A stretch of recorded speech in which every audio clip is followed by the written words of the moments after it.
મહત્વના સમાચારથી શરૂઆત કરીએ। કૃષિ મંત્રી રાઘવજી પટેલની તબિયત લથડી છે। રાજકોટની હોસ્પિટલમાં તેમને સારવાર માટે દાખલ કરવામાં આવ્યા છે। બ્રેઇન સ્ટ્રોક આવતા સારવાર અર્થે ખસેડાયા છે। હાલ રાઘવજી સિનર્જી હોસ્પિટલમાં આઈસીયુમાં દાખલ છે। કૃષિ મંત્રીની તબિયત હાલ સ્થિર હોવાનું જાણવા મળ્યું છે। તો કૃષિ મંત્રી રાઘવજી પટેલને રાત્રે બ્રેઇન સ્ટ્રોક આવતા સારવાર માટે આઈસીયુમાં તાત્કાલિક ખસેડવામાં આવ્યા હતા। હાલ તેમને આઈસીયુમાં રાખવામાં આવ્યા છે। જો કે તેમની તબિયત સુધારા પર હોવાનું જાણવા મળ્યું છે। મુખ્યમંત્રી ભૂપેન્દ્ર પટેલે પણ રાઘવજી પટેલના સમાચાર પૂછ્યા છે। તેમને રાત્રે બ્રેઇન સ્ટ્રોક આવ્યા હોવાનું જાણવા મળ્યું છે। જો કે બ્રેઇન સ્ટ્રોક આવતાની સાથે તેમને તાત્કાલિક સારવાર અર્થે હોસ્પિટલ ખસેડવામાં આવ્યા હતા। રાજકોટની સિનર્જી હોસ્પિટલમાં હાલ તેમની સારવાર ચાલી રહી છે। જો કે તેમની તબિયત હાલમાં સ્થિર હોવાનું કહેવાઈ રહ્યું છે। તો કૃષિ મંત્રી રાઘવજી પટેલ જેમની તબિયત લથડી છે, બ્રેઇન સ્ટ્રોક આવતા તેમને હોસ્પિટલ સારવાર માટે ખસેડવામાં આવ્યા છે। હોસ્પિટલમાં તેમની સારવાર ચાલી રહી છે। તમામ ડોક્ટરોની ટીમ ખાસ દેખરેખ રાખી રહી છે। હોસ્પિટલ તરફથી તેમની તબિયત સ્થિર હોવાનું જણાઈ રહ્યું છે। જોકે મુખ્યમંત્રી ભૂપેન્દ્ર પટેલ સાથે જ અન્ય નેતાઓ, રાજકીય નેતાઓએ તેમના ખબર અંતર પૂછ્યા છે। મુખ્યમંત્રી ભૂપેન્દ્ર પટેલે ફોન કોલ કરીને તેમના ખબર અંતર પૂછ્યા હતા। જો કે હાલમાં હોસ્પિટલ તરફથી કહેવામાં આવી રહ્યું છે કે તેમની તબિયત સ્થિર છે, પરંતુ ખાસ ઓબ્ઝર્વેશનમાં તેમને રાખવામાં આવ્યા છે। આઈસીયુમાં અત્યારે કૃષિમંત્રી રાઘવજી પટેલની સારવાર ચાલી રહી છે। ગઈકાલે રાત્રે તેમને બ્રેઇન સ્ટ્રોક આવ્યો હતો। બ્રેઇન સ્ટ્રોક આવતાની સાથે જ તેમને તાત્કાલિક હોસ્પિટલમાં દાખલ કરવામાં આવ્યા હતા। રાજકોટની સિનર્જી હોસ્પિટલ, જ્યાં તેમની હાલ સારવાર ચાલી રહી છે। ગઈકાલ રાતથી જ જ્યારથી તેમની તબિયત લથડી ત્યારથી સિનર્જી હોસ્પિટલમાં તેઓ સારવાર હેઠળ છે। આઈસીયુ વોર્ડમાં તેમની સારવાર કરવામાં આવી રહી છે। વધુ અપડેટ સાથે સંવાદદાતા રાજકોટથી મયુર સરવૈયા અમારી સાથે જોડાઈ ગયા છે। મયુર, કૃષિ મંત્રી રાઘવજી પટેલની તબિયત લથડી હતી, ગઈકાલે બ્રેઇન સ્ટ્રોક આવ્યો હોવાનું જાણવા મળ્યું છે। હાલમાં તબિયત તેમની કેવી છે?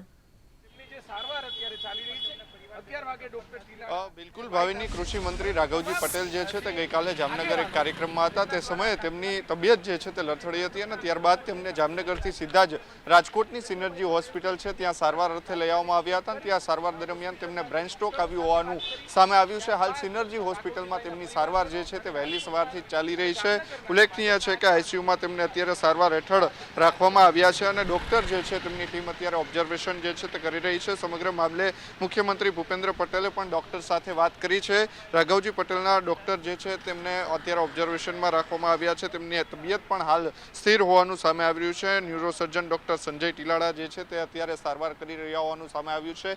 તેમના પરિવારજનો તેમજ ભાજપના કાર્યકર્તાઓ પણ જે છે તે અહીંયા તેમની સારવારને લઈને અહીંયા પહોંચ્યા હતા। અહીંયાના જે પ્રમુખ જે છે મુકેશ દોશી, તે પણ તેમની સારવારને લઈને તેઓ પહોંચ્યા હતા। થોડી જ સમયની અંદર જે મેડિકલ બુલેટિન છે તે પણ જાહેર કરશે। ડોક્ટર સંજય ટીલાળા જે છે તેમના દ્વારા જ મેડિકલ બુલેટિન જે છે તે આપવામાં આવશે। ઉલ્લેખનીય છે કે હાલ તેમની તબિયત સ્થિર હોવાનું સિનર્જી હોસ્પિટલના મેનેજમેન્ટ તરફથી જણાવવામાં આવી રહ્યું છે અને ગઈકાલે જામનગર એક કાર્યક્રમમાં હતા તે સમય દરમિયાન તેમની તબિયત લથડી હતી ને ત્યારબાદ તેમને જામનગરથી સીધા જ રાજકોટની આ સિનર્જી હોસ્પિટલ છે ત્યાં લઈ આવવામાં આવ્યા હતા અને હાલ તેમની સારવાર જે છે તે ચાલી રહી છે અને હાલ તેઓને આઈસીયુ હેઠળ ઓબ્ઝર્વેશનની અંદર રાખવામાં આવ્યા છે। મયુર, સાથે જ વાત કરીએ તો એમની સારવારમાં ખાસ કઈ વસ્તુઓનું ધ્યાન રાખવામાં આવી રહ્યું છે તે હોસ્પિટલ તરફથી અથવા તો તબીબો તરફથી જાણવા મળ્યું છે?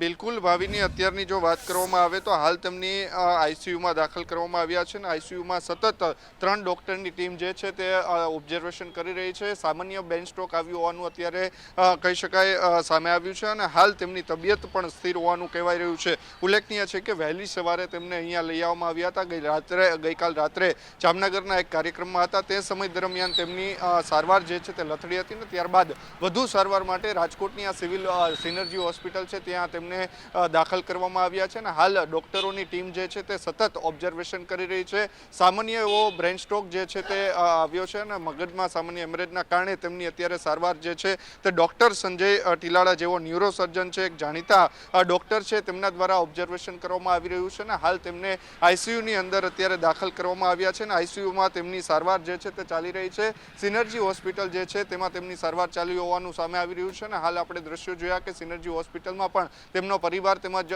તેઓ બધા જે છે તે અત્યારે તેમની સાથે જ છે અને હાલ તબિયત સ્થિર હોવાનું સામે આવી રહ્યું છે।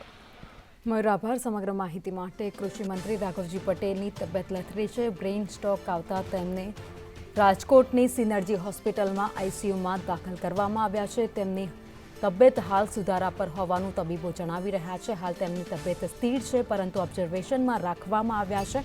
ગઈકાલે તેઓ જામનગરના પ્રવાસે હતા. તે દરમિયાન તેમની તબિયત લથડી હતી. ત્યારબાદ તેમને સીધા જ રાજકોટની સિનર્જી હોસ્પિટલ લાવવામાં આવ્યા, જ્યાં તેમને સામાન્ય બ્રેઇન સ્ટ્રોક આવવાનું તબીબો દ્વારા કહેવામાં આવ્યું છે. તબિયત હાલ સુધારા પર છે, પરંતુ ઓબ્ઝર્વેશનમાં છે.